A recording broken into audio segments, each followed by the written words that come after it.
Visakha వాజీ news కి స్వాగతం. నా పేరు మీనా కుంటాల. ముందుగా వాజీ హెడ్లైన్స్ చూద్దాం. దేశవ్యాప్తంగా ఘనంగా నిర్వహించిన 11 ప్రపంచ యోగా దినోత్సవం వచ్చే నెల 21న విశాఖకు రానున్న ప్రధాని మోదీ.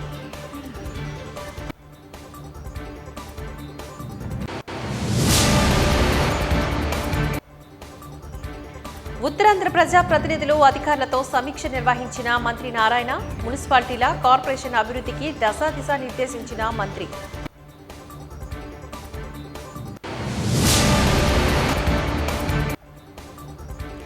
విశాఖ స్టీల్ ప్లాంట్పై కూటమి ప్రభుత్వం స్పష్టతనివ్వాలి. కార్మికులకు మద్దతుగా ధర్నాలో పాల్గొన్న ఏపీసీసీ అధ్యక్షురాలు షర్మిల.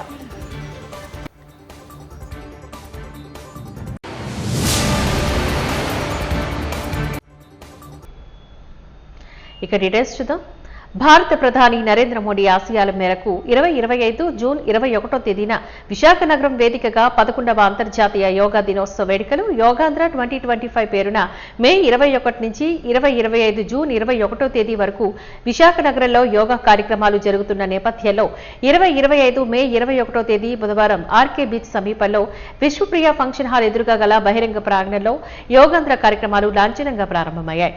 ఈ కార్యక్రమంలో నగర మేయర్ పీలా శ్రీనివాసరావు పాల్గొని ప్రభుత్వ విప్ విశాఖపట్నం పశ్చిమ నియోజకవర్గ శాసనసభ్యులు పివిజీఆర్ నాయుడు, మండలి శాసనసభ్యులు వేపడ చిరంజీవిరావు, విశాఖపట్నం జిల్లా కలెక్టర్ తదితరులు ఈ కార్యక్రమంలో పాల్గొన్నారు.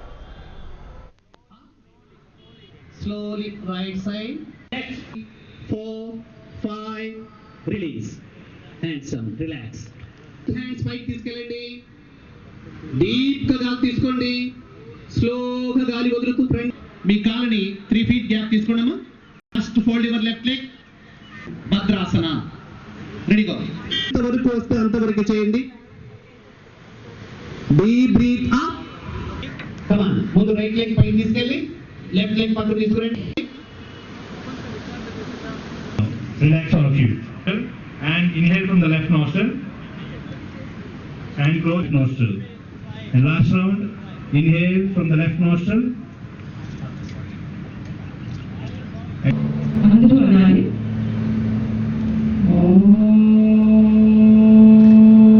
శాంతి మంచి శీతం శాంతి శీతం. Yes, very good. Down. Finish it now. Ready go. One more. Ready go. Go. One more. Yes, very good. One more. International Day of Yoga June 21 జరగబోయే కార్యక్రమానికి కర్టెన్ రేజర్గా నెల రోజు పాటు జరగబోయే కార్యక్రమానికి ప్రారంభోత్సవంగా ఈరోజు జరుపుకున్న ఈ వేదికలో నాతో పాటు చీఫ్ గెస్ట్గా పాల్గొంటున్నటువంటి గౌరవ విప్ మరియు శాసన మండలి సభ్యులు వేపడ చిరంజీవి గారికి, గౌరవ విప్ మరియు దర్శన నియోజకవర్గ శాసనసభ్యులు నల్లబాబు గారికి, కమిషనర్ ఆఫ్ పోలీస్ విశాఖపట్నం వారికి, జాయింట్ కలెక్టర్ గారికి, డిఆర్ గారికి, ఇక్కడ వచ్చేసినటువంటి teachers association, yoga teachers association సభ్యులు, వివిధ యోగా సంస్థ సభ్యులు అందరికీ కూడా పేరు పేరున నమస్కారాలు తెలియజేస్తున్నాను. ఈరోజు ఒక మంచి కార్యక్రమానికి మనం శ్రీకారం చుడుతున్నాము. మన విశాఖపట్నంలో జరగబోతున్న ఇంటర్నేషనల్ డే ఆఫ్ యోగా గౌరవ ప్రధానమంత్రి వర్యులు పాల్గొన్నారు. ఆ కార్యక్రమాన్ని ఎప్పుడు జరగలేని విధంగా ఒక రికార్డ్ సాధించే విధంగా జరపాలనేది గౌరవ ముఖ్యమంత్రి యొక్క కోరిక.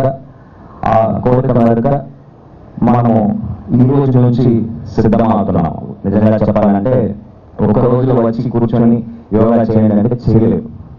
సో ప్రజలందరినీ సిద్ధం చేయాల్సిన అవసరం ఉంది. దానికి ప్రజలకి యోగా ఒక ఇంపార్టెన్స్, యోగా ఒక బెనిఫిట్స్ ని తీసుకోవాల్సిన అవసరం ఉంది. దాంతో పాటు వాళ్ళు నేర్చుకునే విధంగా యోగా ఇంట్రెస్ట్ ఉన్న ప్రతి ఒక్కరు కూడా వాళ్ళ దగ్గర ఉన్న ప్రాంతంలో దగ్గర ఉన్న ఫెసిలిటీలో నేర్చుకునే విధంగా కూడా మనము ఒక యాక్షన్ ప్లాన్ తయారు చేసుకుని ముందుకు వెళ్తున్నాము. దాంట్లో భాగంగా ఈరోజు ఈ కర్టెన్ రైజర్ ద్వారా అవగాహన కార్యక్రమం, దీంతో పాటు కంటిన్యూస్గా మనము యాక్టివిటీస్ చేపట్టడం జరుగుతుంది. దాంట్లో ఫస్ట్ థింగ్ ఏంటంటే ట్రైనర్ ఆఫ్ ట్రైనర్స్, TOT అంటారు, వాళ్ళని గుర్తించడం, వాళ్ళకి నేషనల్ ఇన్స్టిట్యూట్ ఆఫ్ యోగా ద్వారా మనము సర్టిఫైడ్ కోర్సెస్ 1 వీక్ కోర్సెస్ నేర్పించి వాళ్ళ ద్వారా నెక్స్ట్ లెవెల్ ట్రైనీస్. వచ్చే నెల 21న ప్రధాని విశాఖ రానున్న నేపథ్యంలో భద్రతా ఏర్పాట్లపై హోంమంత్రి అనిత అధికారులతో సమీక్ష సమావేశం నిర్వహించారు. యోగా డేకు జనం భారీగా రానున్న నేపథ్యంలో తీసుకోవాల్సిన జాగ్రత్తలు తదితర అంశాలపై క్షేత్రస్థాయిలో పరిశీలించారు. ప్రధాని పర్యటనలో అధికారులు సమన్వయంతో సమర్థవంతంగా పనిచేయాలి అంటూ హోంమంత్రి అనిత ఆదేశాలు జారీ చేశారు.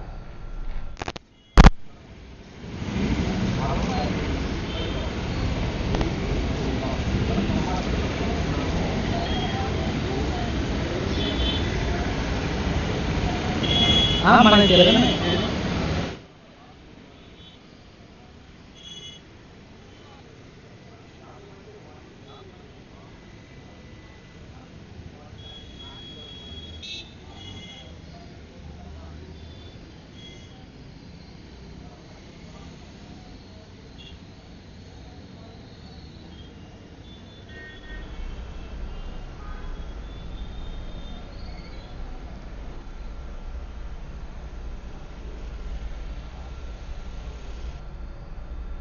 విశాఖ ఉక్కు కాంట్రాక్ట్ కార్మికుల సమ్మెపై కూటమి ప్రభుత్వం నిర్బంధం ఆపాలని విశాఖ ఉక్కు పోరాట కమిటీ డిమాండ్ చేసింది.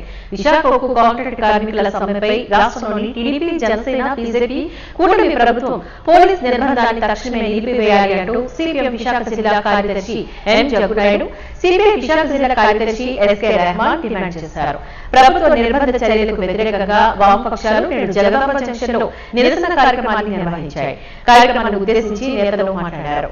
కేంద్రంలోని మోడీ ప్రభుత్వం విశాఖ ఉక్కులో 3,000 మంది కాంట్రాక్ట్ కార్మికులను అమానుషంగా తొలగించి మరో 2,600 తొలగించడానికి రంగం సిద్ధం చేసింది.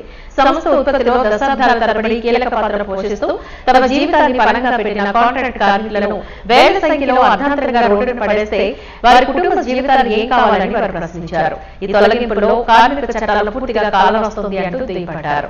తమ ఉపాధిని, కుటుంబాలను రక్షించుకోవడం కోసం విశాఖ ఉక్కు కాంట్రాక్ట్ కార్మికులు గత్యంతరం లేక నిరవధిక సమ్మెకు పూనుకున్నారంటూ తెలియజేశారు.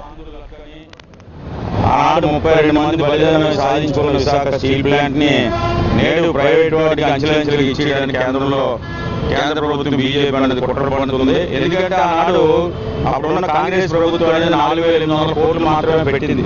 డివిడెండ్ రూపంలోనే లక్షలాది కోట్లు అనేది రాష్ట్ర ప్రభుత్వానికి, కేంద్ర ప్రభుత్వానికి ఈరోజు ఏదైతే స్టీల్ ప్లాంట్ అంటే చెల్లించారు. ఇప్పుడు అపారమైన భూములు ఉన్నాయి, లక్షల కోట్ల విలువ చేసి ఉంది కాబట్టి దీన్ని అంచెలంచెలుగా అమ్మేయడానికి బీజేపీ ప్రభుత్వం చూస్తుంది.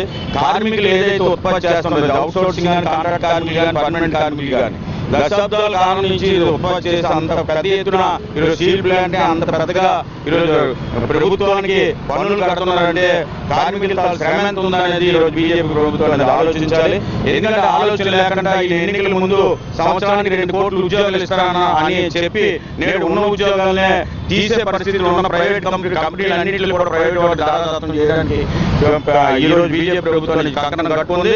ఇప్పటికే ఆల్రెడీ 2,400 పైసలుగా ఈరోజు ఏదైతే కాంట్రాక్ట్ వర్కర్లు ఉన్నారో అందరినీ తొలగించారు. మరి ఇంకా కూడా మరీ 2,000 పైసలు కాంట్రాక్ట్ కార్మికులు తీసేయడానికి ప్రయత్నాలు చేస్తున్నారు. ఇప్పటికీ నిన్నటి నుంచి నిరవధిక సమ్మె అనేది కాంట్రాక్ట్ వర్కర్ చేస్తున్నారు. దానికి సంఘీభావంగా వామపక్షాలుగా ఈరోజు నిరసన కార్యక్రమం జరుగుతుంది.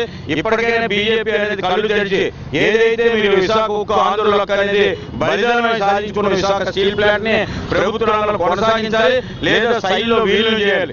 అనేక స్టీల్ ఉన్నాయి, ఆ స్టీల్ ప్లాంట్లు అన్నింటికీ కూడా మరి ఏదైతే గనులు ఇస్తున్నారు ఇక్కడికి వచ్చేటట్టు గనులు ఇవ్వలేని పరిస్థితి అనేది ఉంది. కాబట్టి ఇప్పటికైనా బీజేపీ ప్రభుత్వం కళ్ళు తెరిచి తొలగించిన కార్మికులు బేషరతుగా కార్మికులందరినీ కూడా బేషరతుగా తీసుకోవాలని కేంద్రంలో మోడీ ప్రభుత్వం, రాష్ట్రంలోని టీడీపీ, జనసేన, బీజేపీ కూటమి ప్రభుత్వం ఈ రెండు కలిసి స్టీల్ ప్లాంట్ లో పనిచేస్తున్నటువంటి 5,600 మంది కాంట్రాక్ట్ కార్మికుల జీవితాల్ని, వాళ్ళ కుటుంబాల్ని నాశనం చేయడం కోసం పూనుకున్నారు.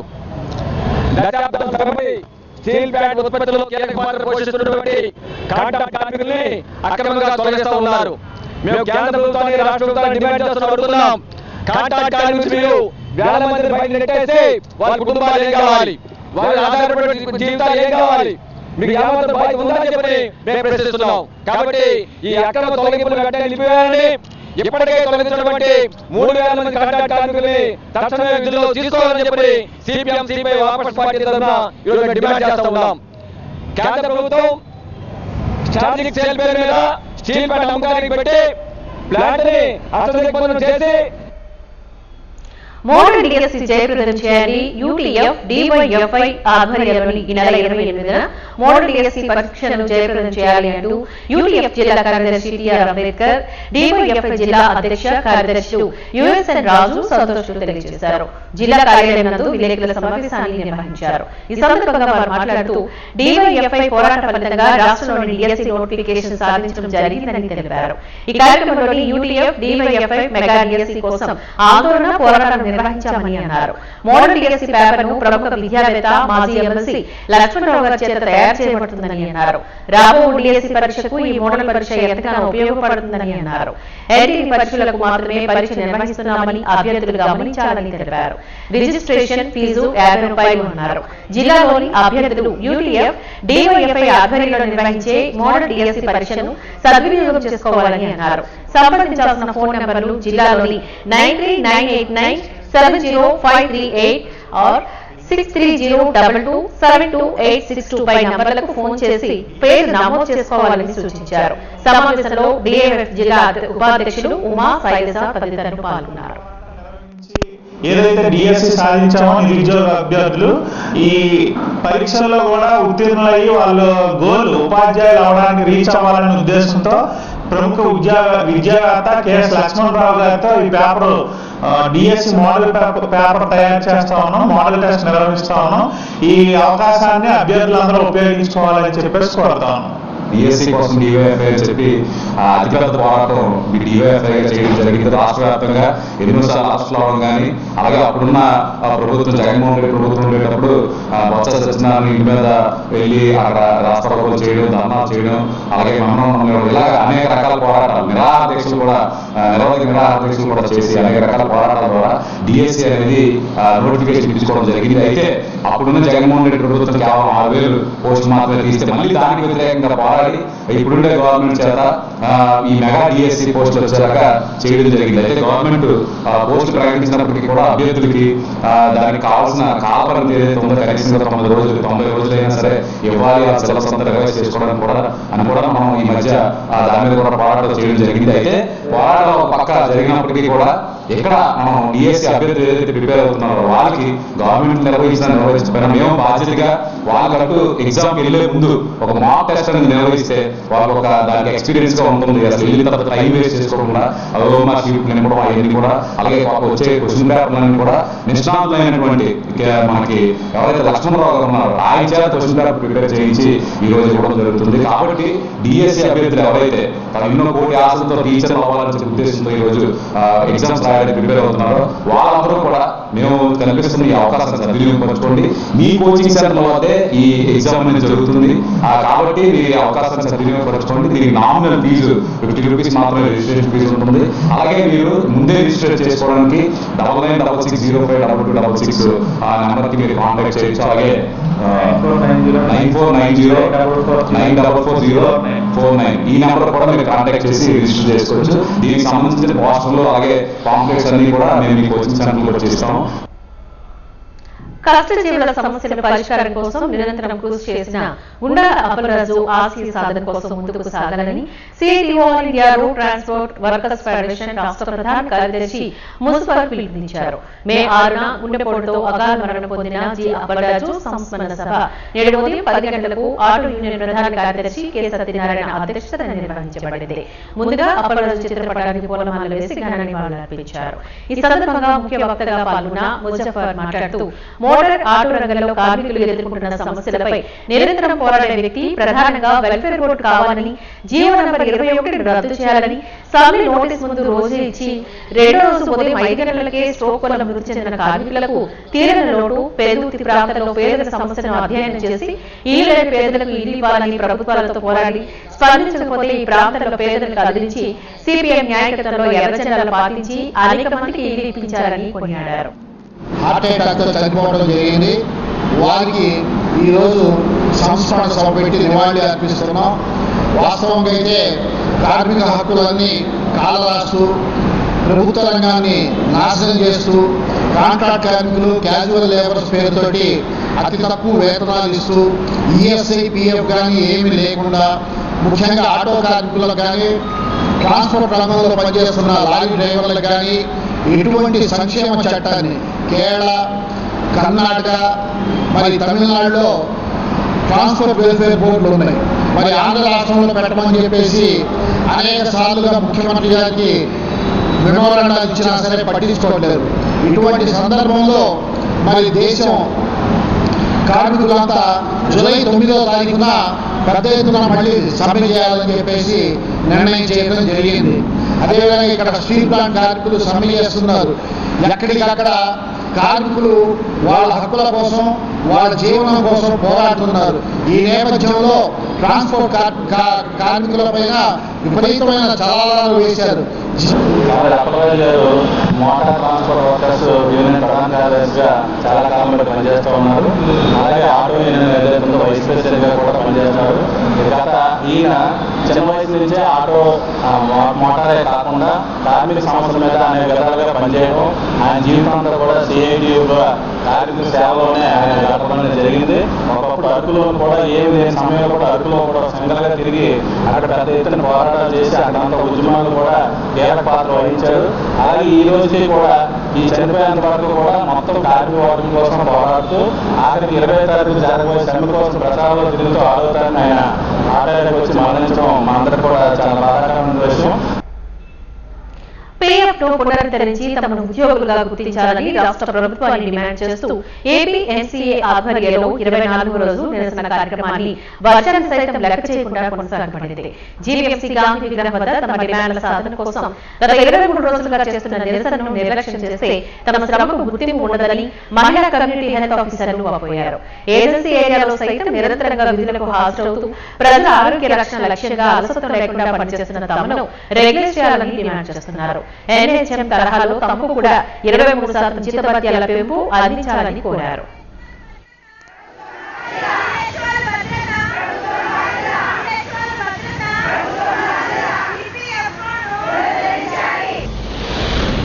ఈ రోజు 24వ రోజు మా యాజిటేషన్. మేము యాజిటేషన్ చేయడానికి ప్రధానంగా మా కారణాలు ఏంటంటే 6 సంవత్సరాలు పూర్తయిన సిహెచ్ఓస్ని ఆయుష్మాన్ ఆరోగ్య మంత్రి నిబంధనల ప్రకారంగా రెగ్యులర్ చేయాలి. అంతేకాకుండా మాకు గత సంవత్సరం నుంచి ఈపీఎఫ్ ఆపేశారు, దాన్ని మళ్ళీ పునరుద్ధరించాలని కోరుతున్నాం. అంతేకాకుండా ఎన్హెచ్ఎంలోని అన్ని క్యాడర్లకు 23% హైక్ అనేది ఇచ్చారు, మాకు మాత్రం ఇవ్వలేదు. అందుకు మాకు న్యాయంగా ఇవ్వాల్సిన 23% హైక్ను కూడా ప్రభుత్వాన్ని ఇవ్వాలని కోరుతున్నాం. అంతేకాకుండా మేము గత 24 రోజులు బట్టి చేస్తున్న ప్రభుత్వం మా వైపు కొంచెం సానుకూలంగా స్పందించాలని కోరుతున్నాము. మేము ప్రభుత్వానికి వ్యతిరేకంగా మేమేం ఉద్యమం చేయట్లేదు. మా న్యాయమైన డిమాండ్లు మాత్రం పరిష్కరించాలని విజ్ఞప్తి చేస్తూనే మా నిరసనని తెలియజేస్తున్నాం. ఎందుకంటే మా దాంట్లో మెజారిటీ 90% ఫీమేల్ క్యాడర్ అని ఉన్నది, వాళ్ళు చాలా సఫర్ అవుతున్నారు. ఎందుకంటే కొన్ని ఆయుష్మాన్ ఆరోగ్య మందిర్స్లోని మౌలిక సదుపాయాలు కూడా లేవు, కానీ వాళ్ళు అలాగే గత 6 సంవత్సరాలుగా నెట్టుకు వస్తున్నారు. అందుకు ప్రభుత్వం వాళ్ళకి గుర్తించి ఎలాంటి ఫైనాన్షియల్ గా బెనిఫిట్ ఇస్తే వాళ్ళు కూడా సర్వీస్ చేయడంలోని సబ్ సెంటర్ ని మెయింటైన్ చేయడంలోని ఎంతైనా అట్లీస్ట్ ఒక 23% అడుగుతున్నాం. ఒకవేళ ప్రభుత్వం అంతా ఇవ్వడానికి సుముఖంగా లేకపోయినా ఎంతో కొంత అనేది హైక్ ఇస్తే అది శాలరీలో అనేది పెరిగితే సబ్ సెంటర్ ని మెయింటైన్ చేయడానికి కానీ ఇంకా ఇతర అవసరాలకు కానీ వాళ్ళకు ఉపయోగపడుతుంది. ఇటీవల వైఎస్ఆర్ కాంగ్రెస్ పార్టీ యువజన విభాగపు అధ్యక్షుడిగా ఉరుకుటి రామచంద్రరావు నియమించినందుకు గాను నిన్న విశాఖపట్నం తూర్పు నియోజకవర్గ సమన్వయకర్తగా మొలి ఆపారావు నియమించినందుకు పార్టీ నాయకత్వాన్ని ముఖ్యంగా మా పార్టీ అధ్యక్షుడు శ్రీ వైఎస్ జగన్మోహన్ రెడ్డి గారికి శాసనమండలి ప్రతిపక్ష నేత బొత్స సత్యనారాయణ రీజనల్ కోఆర్డినేటర్ శ్రీ కన్నబాబు నగర అధ్యక్షులు కెకే రాజు మాజీ మంత్రివర్యులు గుడివాడ అమర్నాథ్ మా తరపున మా యాదవ సంఘం తరపున కృతజ్ఞతలు తెలియజేస్తున్నామని తెలిపారు. విశాఖపట్నం వైఎస్ఆర్ కాంగ్రెస్ పార్టీ యువజన అధ్యక్షుడిగా శ్రీ ఉరుకుటి చంద్రు గారిని నియమించినందుకు మా పార్టీ అధ్యక్షుల వారికి, మా జిల్లా అధ్యక్షుల వారికి, మా యొక్క ఉత్తరాంధ్ర జిల్లాల పెద్ద దిక్కు అయినటువంటి మా నాయకులు గురువర్యులు శ్రీ బొత్స సత్యనారాయణ గారికి, మా నగర అధ్యక్షులు కెకే రాజు గారికి, అలాగే మా రీజనల్ కోఆర్డినేటర్ అయినటువంటి శ్రీ కొత్త కన్నబాబు గారికి, మాజీ మంత్రివర్యులు గుడివాడ అమర్నాథ్ గారికి, అందరికీ కూడా పెద్ద ఎత్తున మా యాదవ సోదరులందరి తరఫున కూడా వైఎస్ఆర్ కాంగ్రెస్ పార్టీలో ఉండే మాలాంటి యాదవ నాయకులందరినీ కూడా ప్రోత్సహిస్తూ మంచి మంచి పదవులు ఇస్తూ గుర్తించినందుకు ధన్యవాదాలు తెలియజేసుకోవాలని ఆలోచనతోని మీ అందరితో కూడా ఈ విషయాలు పంచుకోవాలని ఈ సందర్భంగా మీతో ఈ ప్రెస్ మీట్ పెట్టవలసి వచ్చింది. మీ అందరికీ తెలుసు, జగన్మోహన్ రెడ్డి గారు 2019లో అధికారంలోకి వచ్చినప్పటి నుంచి విశాఖపట్నం జిల్లాలో అత్యధికంగా జనాభా ఉన్న కులం ఏదైనా ఉందంటే అది యాదవ సామాజిక వర్గమని ఆయన బలంగా నమ్మి మాకు విశాఖపట్నం నగర ప్రథమ పౌరురాలుగా మరి మేయర్గా ఒక బీసీ సామాజిక వర్గం చెందినటువంటి యాదవ మహిళకి విశాఖ మేయర్ పదవిని మాకు అందించారు. అలాగే ఈ ఉత్తరాంధ్ర ప్రాంతంలో ఒక ఎమ్మెల్యే సీట్ ఇచ్చి మా సామాజిక వర్గం ఓట్లన్నీ కూడా మరి తెలుగుదేశం పార్టీ తీసుకుంటూ వచ్చింది. అలాంటి ఈ ఉత్తరాంధ్ర ప్రాంతంలో 2 ఎమ్మెల్సీ స్థానాలు, ఈ 5 జిల్లాలకు సంబంధించినటువంటి క్యాబినెట్ హోదా ఉన్నటువంటి బిఎంఆర్డీఏ చైర్మన్ పదవిని కూడా మరి యాదవ్ కేటాయించిన ఘనత శ్రీ వైఎస్ జగన్మోహన్ రెడ్డి గారికి దొరుకుతుంది. జీవీఎంసీ కమిషనర్ ను వెంటనే నియమించాలి. వైసీపీ ప్రభుత్వ హయాంలో మంజూరు చేసిన వేల కోట్ల అక్రమ టీడీఆర్లను రద్దు చేయాలి. 4 నెలలుగా ఖాళీగా ఉన్న జీవీఎంసీలో మున్సిపల్ కమిషనర్ పదవిని త్వరగా నియమించాలి. జీవీఎంసీ ఆంధ్ర రాష్ట్రంలో అతిపెద్ద కార్పొరేషన్ అని మరియు కార్యనిర్వాహక అధికారిగా జీవీఎంసీ కమిషనర్ వివిధ విధులకు హాజరు కావాల్సి ఉంది. మరియు మున్సిపల్ కార్పొరేషన్ చట్టం ప్రకారం చట్టబద్దమైన మరియు చట్టబద్దం కాని బహుళ విధులను నిర్వహించాల్సి ఉంది. రోజువారీ పరిపాలన నిర్వహించడం మరియు రోజువారీ పారిశుద్ధ్యం, పౌర సౌకర్యాల పనులు మరియు ప్రధాన ప్రాజెక్టు పనులను పర్యవేక్షించాల్సి ఉంది.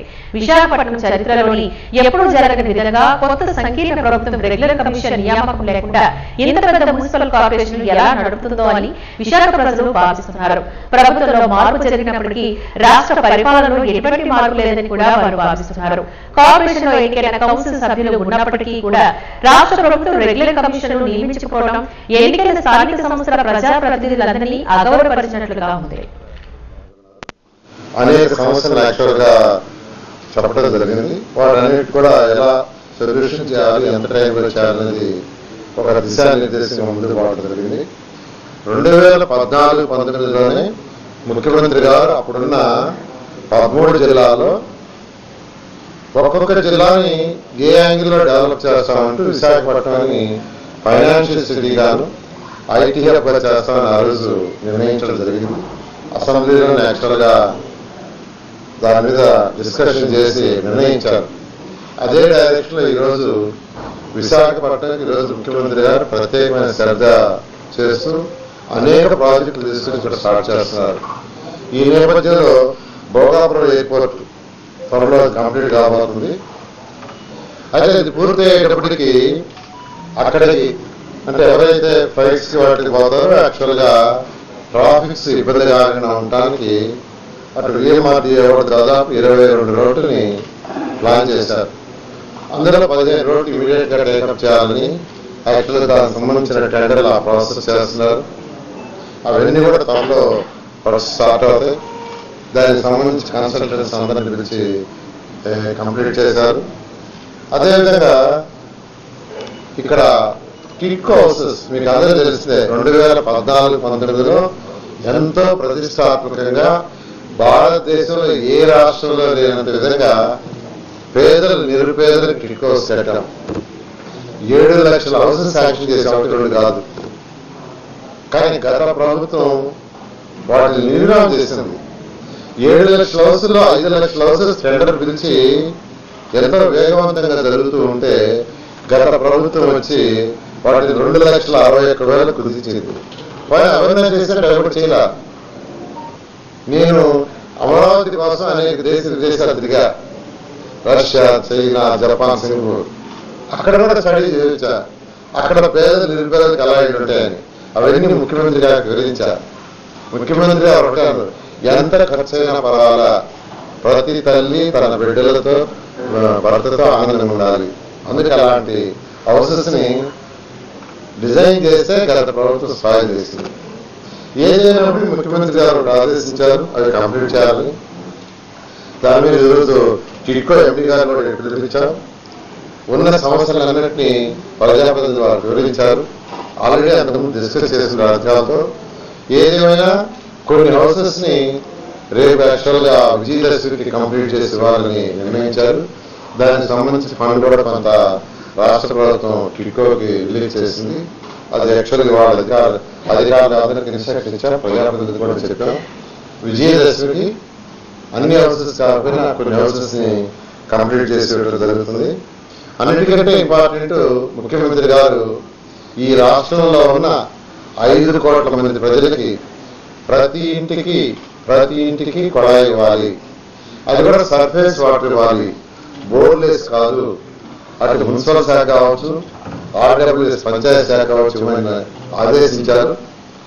దాని మీద 2014-19లోనే ముఖ్యమంత్రి గారి ఆదేశాల ప్రకారం అప్పుడే ఒక స్కీమ్ తీసుకొచ్చాం. ఏషియన్ ఇన్ఫ్రాస్ట్రక్చర్ ఇన్వెస్ట్మెంట్ బ్యాంక్ అని 5,350 కోట్లతో ప్రతి ఇంటికి డ్రింకింగ్ వాటర్ ఇవ్వాలి. 2019 ఫిబ్రవరిలో శాంక్షన్ చేశాం. కానీ గత ప్రభుత్వం దాని వాళ్ళ 70% బ్యాంక్ ఇస్తుంది, 30% స్టేట్ గవర్నమెంట్ పెట్టాలా. ఫస్ట్ ఇన్స్టాల్మెంట్ రిలీజ్ చేశారు. స్టేట్ గవర్నమెంట్ మ్యాచింగ్ ఫండ్ అది పోయింది. మనకు జూన్ టైం అయిపోతే మళ్ళా ముఖ్యమంత్రి గారికి చెప్పి దాన్ని రివైజ్ చేయించాం. ఆ ప్రాజెక్ట్ ఇప్పుడు టేకప్ చేస్తున్నాం. అదేవిధంగా అమృత స్కీమ్ కూడా 2020-21 శాంక్షన్ చేస్తే దానికి కూడా గత ప్రభుత్వం రాష్ట్ర ప్రభుత్వం మ్యాచింగ్ ఫండ్కి అది కూడా పోయింది. అన్నిటికంటే ఇంపార్టెంట్ మెట్రో. ఈ యొక్క ఎయిర్పోర్ట్ వస్తే ఆ ఎయిర్పోర్ట్ ట్రాఫిక్ జామ్ కాకుండా ఉండాలంటే మెట్రో ఒకటి. మెట్రో కూడా డబుల్ డెక్కర్ యాక్చువల్గా దాన్ని ప్లాన్ చేసాం. దానికి సంబంధించి టెండర్ ప్రాసెస్ కూడా జరుగుతుంది. అక్టోబర్ 1 నుంచి మెట్రో జరిగేటట్టుగా ఈరోజు మెట్రో డిపార్ట్మెంట్ ఏదైతే మున్సిపాలిటీలో వాళ్ళు డిజైన్ చేశారు. తూర్పు మధ్య అరేబియా సముద్రం, దానికి ఆనుకుని ఉత్తర కర్ణాటక, గోవా తీరంపై ఉపరితల ఆవర్తన 3.1 కిలోమీటర్ల ఎత్తులో కొనసాగుతోంది. దీని నుంచి ఆంధ్ర మీదుగా ఉన్న ఉపరితల ద్రోణి ప్రభావంతో కోస్తాంధ్రలో రాగల 24 గంటల్లో విస్తారంగా వర్షాలు కురుస్తాయని విశాఖ తుఫాను హెచ్చరికల కేంద్రం డ్యూటీ ఆఫీసర్ సుధావల్లి తెలియజేశారు.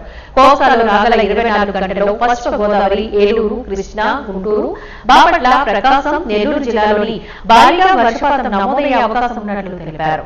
తీరం వెంబడి గంటకు 35 నుంచి 45 కిలోమీటర్ల వేగంతో గాలులు వీస్తాయని చెప్పారు. మత్స్యకారులు జాగ్రత్తలు పాటించాలని కోరారు. గడిచిన 24 గంటల్లో రాపూర్లో 5, ఆత్మకూరు, రేపల్లె, యానం, బాలసేపట్లో 3 సెంటీమీటర్లు వర్షపాతం నమోదైనట్లు వివరించారు. జంగమహేశ్వరపురం, నెల్లూరులో అత్యధికంగా 34 డిగ్రీల ఉష్ణోగ్రత నమోదైంది.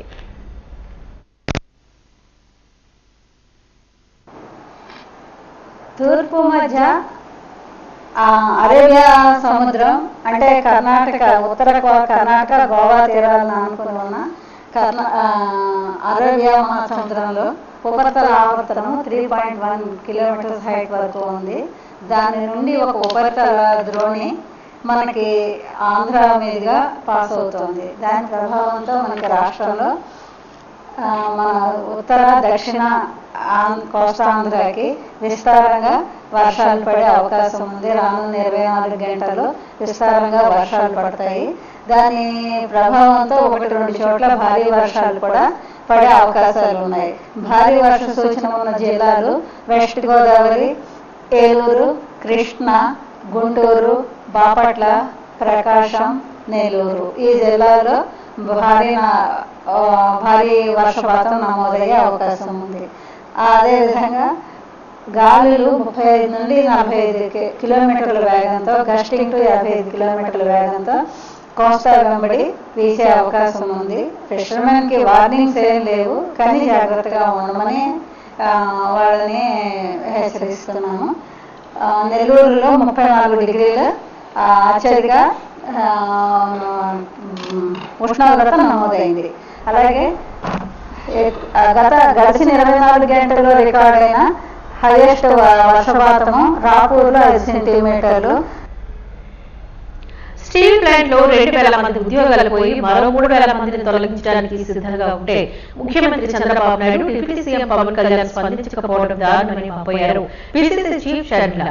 బుధవారం కూమనపల్లెలో ఉక్కు కాంట్రాక్ట్ కార్మికులు ఉద్యోగులు చేస్తున్న దీక్ష శిబిరం వద్దకు చేరుకొని ఉక్కు ప్రైవేటీకరణకు వ్యతిరేకంగా కాంట్రాక్ట్ కార్మికులను అన్యాయంగా తొలగించిన కార్మికులకు మద్దతుగా దీక్ష శిబిరంలో ఆమె కూర్చున్నారు. పిసిసి చీఫ్ షర్మిల దీక్ష శిబిరంలో కూర్చుంటారని తెలిసిన వెంటనే భారీగా పోలీసులు కూమనపల్లెం దీక్ష శిబిరం వద్దకు మోహరించారు. మధ్యాహ్నం 1 గంటల సమయంలో దీక్ష శిబిరానికి విశాఖ స్టీల్ ప్లాంట్ కార్మిక సంఘాల నాయకులతో కలిసి షర్మిల దీక్ష శిబిరంలో కూర్చున్నారు. ఈ సందర్భంగా వైఎస్ షర్మిల మాట్లాడుతూ విశాఖ స్టీల్ ప్లాంట్ కు కాంగ్రెస్ పార్టీ పూర్తి మద్దతు ఉంటుందని చెప్పారు.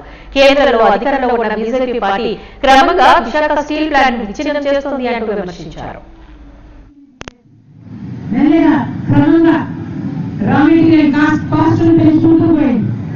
బొగ్గును కూడా అందుబాటులో లేకుండా చేసింది. ఆఖరికి గంగవరం పోర్టులో నుంచి ట్రాన్స్పోర్టేషన్ ఛార్జెస్ కూడా పెంచుకుంటూ పోయింది. ఇలా 1 కాదు 2 కాదు.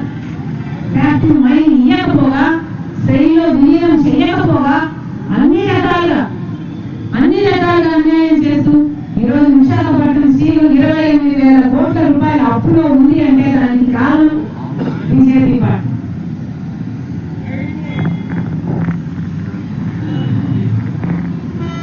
మళ్ళీ చెప్తున్నా, కాంగ్రెస్ పార్టీ నిర్మించిన ఈ ప్రాజెక్టు ఎటువంటి పరిస్థితిలో ప్రైవేటైజ్ అవ్వడానికి కాంగ్రెస్ పార్టీ ఒప్పుకోదు.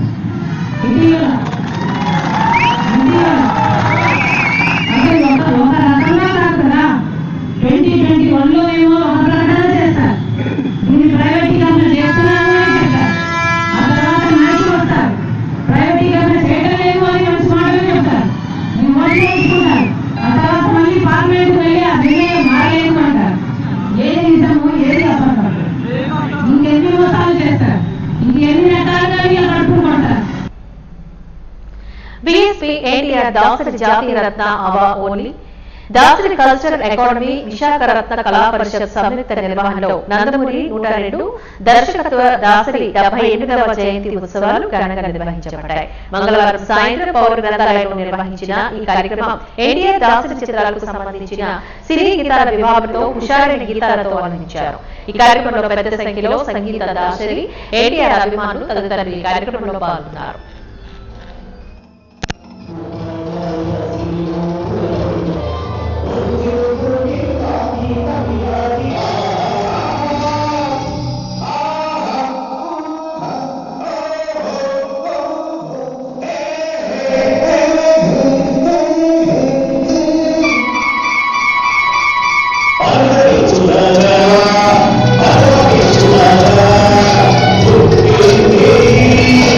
Hey!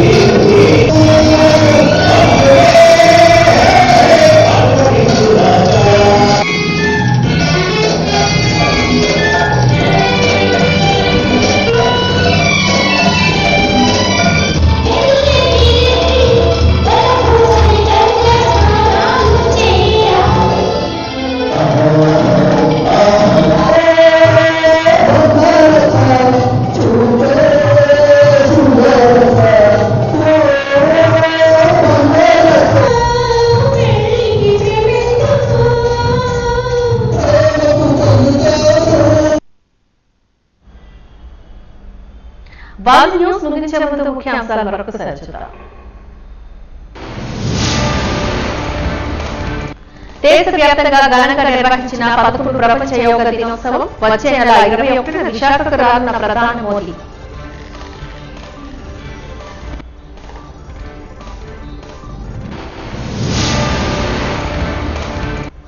ఉత్తరాంధ్ర ప్రజాప్రతినిధులు అధికారులతో సమీక్ష నిర్వహించిన మంత్రి నారాయణ. మున్సిపాలిటీల కార్పొరేషన్ అభివృద్ధికి దశాదిశ నిర్దేశించిన మంత్రి.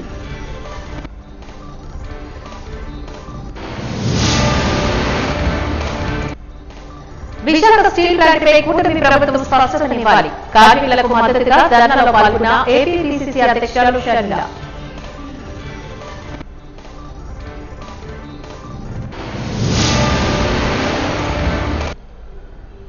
వాదిను సింధతో సమాప్తం. నమస్కారం.